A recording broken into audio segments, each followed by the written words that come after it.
તો રામ રામ, જય શ્રી કૃષ્ણ, જય માતાજી, ગુડ આફ્ટરનૂન મિત્રો. કેમ છો બધા? મજામાં? હવે ગઈકાલથી બધા કન્ફ્યુઝ છે કે ભાઈ જે એનટીપીસીની જાહેરાતમાં લગભગ તમામ ચેનલોએ વિડીયો બનાવી નાખ્યા. આપણે પણ બનાવેલો છે કે ભાઈ 32,000 30,000 સમથિંગ એનટીપીસીની જાહેરાતનું 30 તારીખથી ફોર્મ ભરાવાના ચાલુ થઈ ગયા છે.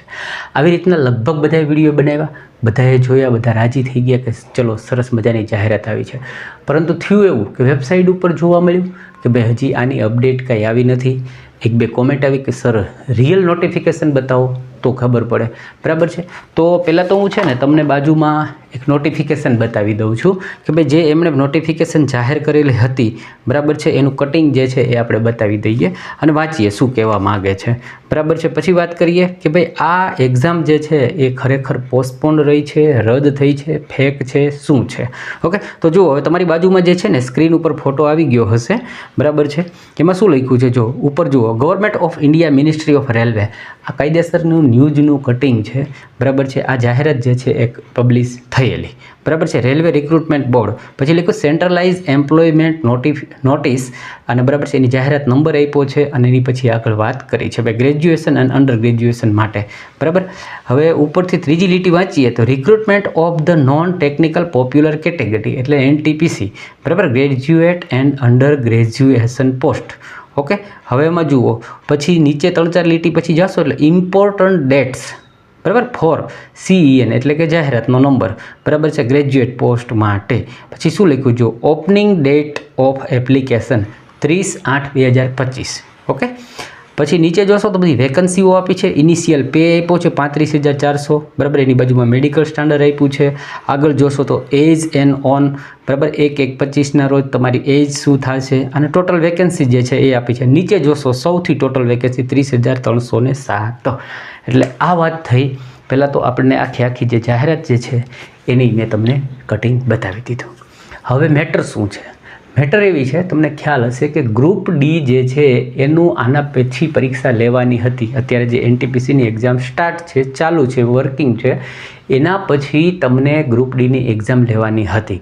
પરંતુ ગ્રુપ ડીનો એક એવી મેટર આવી ગઈ વચમાં કે એ લોકોએ પહેલાં એવી જાહેરાત કરેલી હતી કે ભાઈ ગ્રુપ ડીમાં હવેથી અમે માત્ર ને માત્ર ITI કરેલા લોકોને જ લઈશું.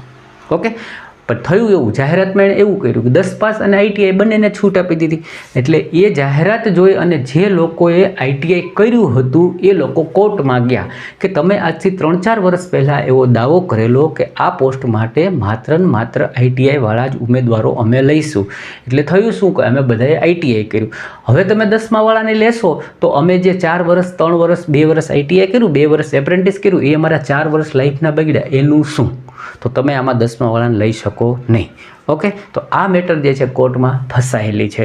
એમાં ડેટ ઉપર ડેટ ચાલી રહી છે, હિયરિંગ થઈ રહ્યા છે.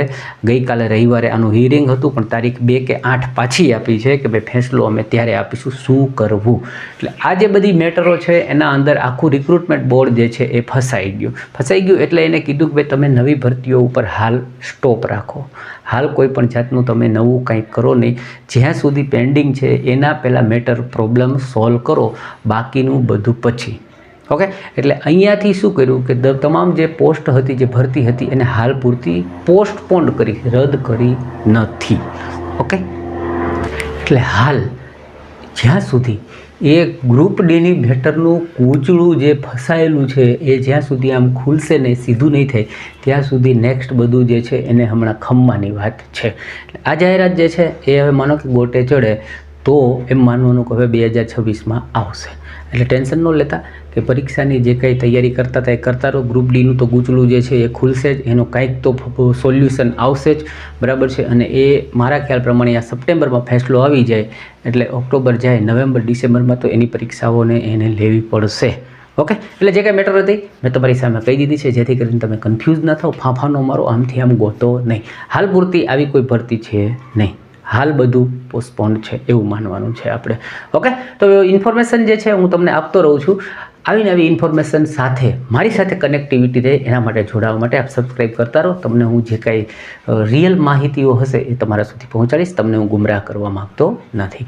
મળીએ છીએ બીજા વિડીયોમાં, ત્યાં સુધી આવજો.